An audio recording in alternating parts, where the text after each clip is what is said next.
Good morning, my dear students. Myself Nitesh, Assistant Professor in Economics.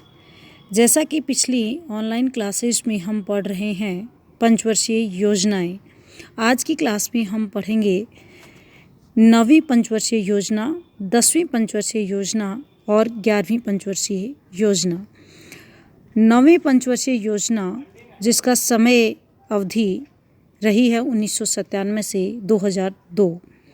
9वीं पंचवर्षीय योजना का मुख्य लक्ष्य न्यायपूर्ण वितरण एवं समानता के साथ विकास करना है। इसके तहत इस योजना में कई लक्ष्य निर्धारित किए गए हैं।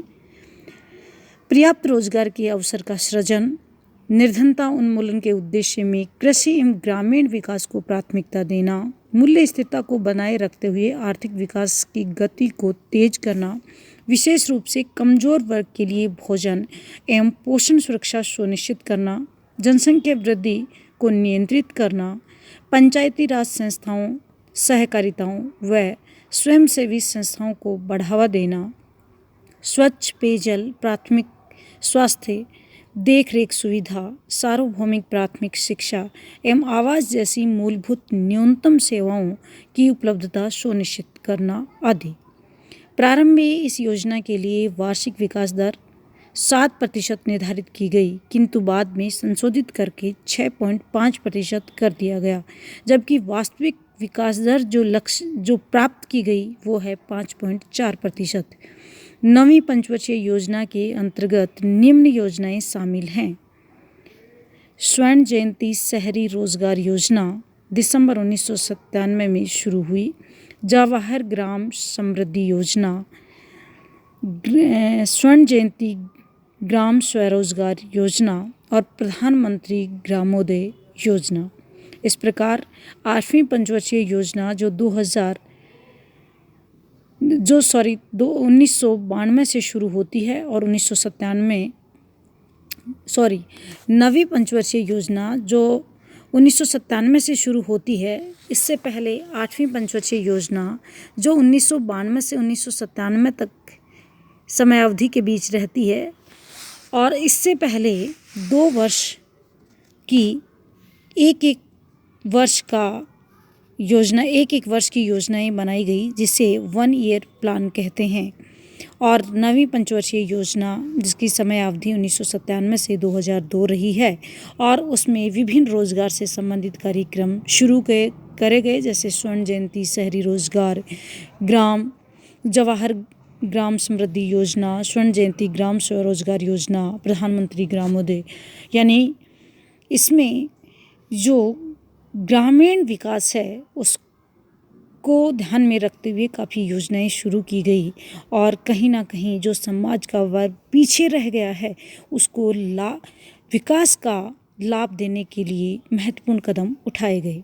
उसके बाद हम 10वीं पंचवर्षीय योजना देखते हैं, जिसकी समय अवधि 2002 से 2007 रहती है। 10वीं पंचवर्षीय योजना 10th 5 ईयर प्लान व्यापक आगत निर्गत मॉडल पर आधारित थी। 10वीं पंचवर्षीय योजना में 2 महत्वपूर्ण आधारभूत तत्वों पर जोर दिया गया है। अब तक की उपलब्धियों को अक्षुण्ण बनाए रखते हुए इन्हीं पर आगे विकास करना, अब तक की अर्थव्यवस्था के विभिन्न क्षेत्रों के विकास के मार्ग में आई बाधाओं को प्राथमिकता के आधार पर हल करना। 10वीं पंचवर्षीय योजना में कई महत्वाकांक्षी लक्ष्य निर्धारित किए गए। इस योजना में कृषि पर सर्वाधिक बल दिया गया, जबकि सर्वाधिक व्यय ऊर्जा पर किया गया। इस योजना में लक्षित विकास दर 7.9% लगभग 8% थी, जबकि वास्तविक जो उपलब्धि प्राप्त की वो 7.5% रही, जो कि लक्ष्य के काफ़ी नज़दीक रही है। विकास दर के मामले में यह अब तक की सर्वाधिक सफल योजना है। अंतिम आंकड़ों के अनुसार इस योजना में निवेश की दर रेट ऑफ इन्वेस्टमेंट सकल घरेलू उत्पादन का 32.1% रही है, जबकि लक्ष्य 28.41% था। सकल घरेलू बचतें जीडीपी का 23.31% रखने का लक्ष्य था, जबकि वास्तविक उपलब्धि लक्ष्य से कहीं अधिक जीडीपी का 31.9% रही। 11वीं पंचवर्षीय योजना जिसकी समय अवधि 2007 से 2012 रही। 11वीं योजना का उद्देश्य विकास को और अधिक पूर्णता की ओर बढ़ाते हुए और उसकी गति को तेज करते हुए विकास की ओर अग्रसर करना था। इसका ध्येय तीव्र और अधिक समावेशी विकास को प्राप्त करना है। विकास का उद्देश्य योजना की अवधि के दौरान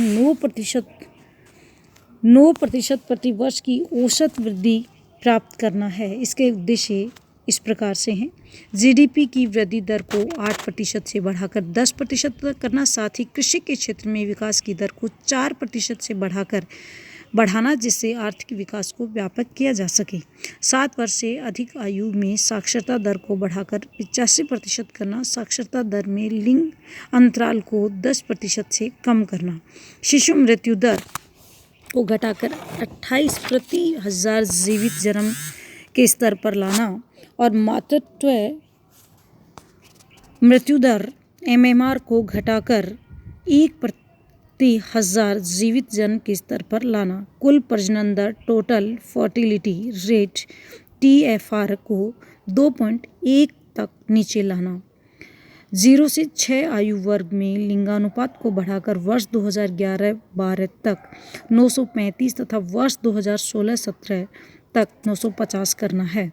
ग्रामीण क्षेत्रों में निर्धनता रेखा से नीचे रहने वाले सभी परिवारों तक विद्युत पहुंचाना तथा वर्ष 2012 तक 24 घंटे विद्युत आपूर्ति सुनिश्चित करना। 11वीं पंचवर्षीय योजना की उपलब्धियां निम्नलिखित हैं।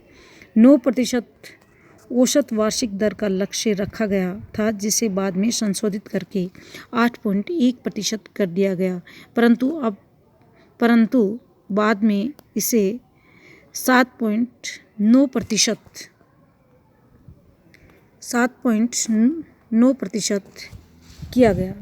आज की क्लास में इतना ही। अगली क्लास में हम बात करेंगे 12वीं पंचवर्षीय योजना की। Thank you so much.